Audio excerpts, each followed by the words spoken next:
a radio interview in Omaha, Nebraska on ESPN Radio, and thought I'd come on and chat for just a minute about radio interviews and whether they make sense for you to do or not, and just like a little behind the scenes kind of info on how radio works. Okay, so I do a lot of radio interviews on sports talk radio. That is due to writing for Forbes about sports business for so many years, and radio was one of the first mediums. Actually, I guess it was the first medium I sort of tried beyond guest blogging. I started blogging on my own, and then I started guest blogging, and then I started to get requests for radio interviews and love doing radio. It's ultimately how I ended up meeting my husband. He's been in radio pretty much his entire career. If you've never heard me say it before, I pitched myself to him. He was the producer for a show, and I pitched myself to be on the show. I, to this day, have still never been on that show in particular, but I got my husband out of it. So there you go. That's what radio is. No, I have a lot of clients who do radio, particularly clients who work with other publicists and do radio and then come to me, and they are frustrated that the radio didn't do more for them. And when I look up the radio that they did, it's usually that they were on some like very small radio stations, small in terms of like the wattage, so how far the reach of the actual radio station is. And it sounded really good when the publicist booked them for it and said that it's going to be syndicated across like 24 different stations all across the country. Well, those kind of radio networks, many of them, are very small wattage stations that you can't hear around the corner. Even if you were in the city where it was airing, you wouldn't be able to like get in your car and listen to it because the wattage is so low. So don't be seduced by the idea that you're going to be on in so many different places. Like, do your research and find out what these stations are really like. You know, how big are they really? What's their actual wattage? Hi, Dorsey. Yeah, Dorsey's radio show is online. I'm talking more about not hosting your own radio show, though. I was going to talk about that in just a minute. But traditional AM, FM radio, particularly, you know, big established stations that have, you know, morning shows and that kind of thing, talk radio. Those kind of interviews, like for me, for sports, they've been fantastic. I went on a lot of shows and I talked about my book when it came out a few years ago. I've done radio all over the country. I've done national radio on Sirius XM and on ESPN radio. And it was great for me from that perspective, but I have a lot of clients who've done radio who are coaches and service-based entrepreneurs, and then they're frustrated because they feel like they don't get anything out of it. And I think that you're probably not going to get anything out of it. Radio, in terms of like AM, FM, like local radio, is great if you have a local brick and mortar kind of business. So I have a doctor client who had her own show on a station for a while, and she was trying to drive traffic to her brick and mortar location in town, and I think it was actually pretty decent for that.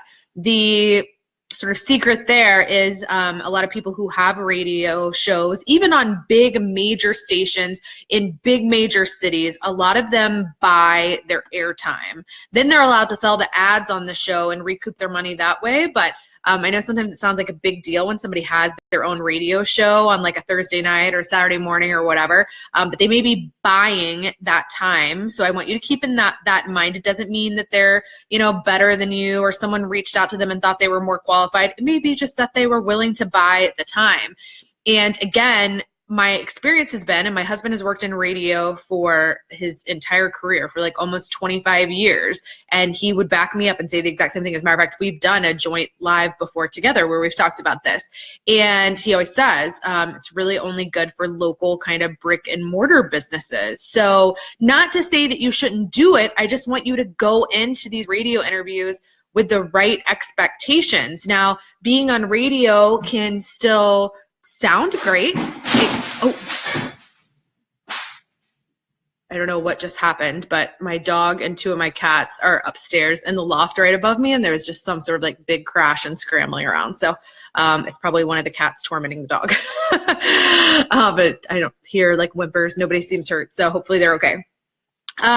So it can still sound like a big deal when you put it on social media. And if you're able to get the audio or get a link to the interview and you're able to post it on social media or share it with your newsletter list, all valid reasons to do a radio interview and all things that can be great marketing for you.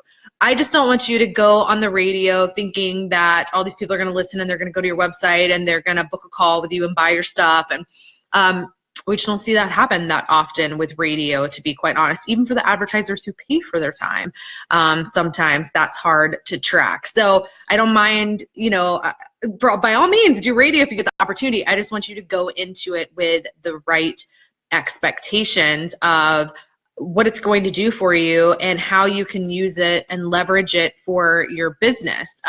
If you can get on a talk radio show that, their audience is your ideal client or your target market for your book or something like that, I think I've probably sold a lot of my book going on the radio and talking about it. So there are instances where it can make sense.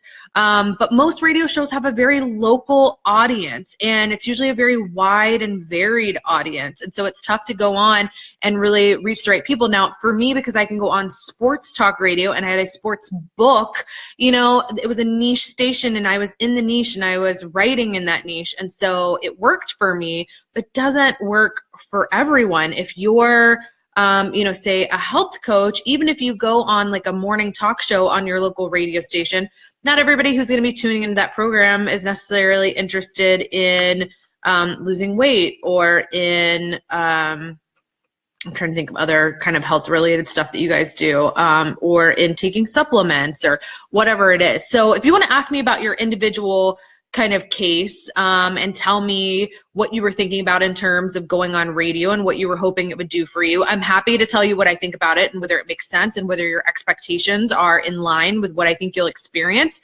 going on the radio. So if you're here live or if you're watching the replay, feel free to drop those in the comments and I'll come back and give you my thoughts on it. But just wanted to educate you a little bit more about going on the radio and what it does and doesn't do for you. And just make sure that you have the right expectations when you go into it so that you aren't disappointed and so that you know how to leverage it to get what you want out of it. Okay, if you have any questions about radio, leave those and I will come back and answer them later. And if you want to ask me about your individual situation and whether radio makes sense for you and what you thought you were going to get out of it and if those expectations are right, I'm happy to give you my opinion. And also to ask my husband, who has far more radio experience even than I have. And we will give you our thoughts. All right, have a great rest of the night, guys.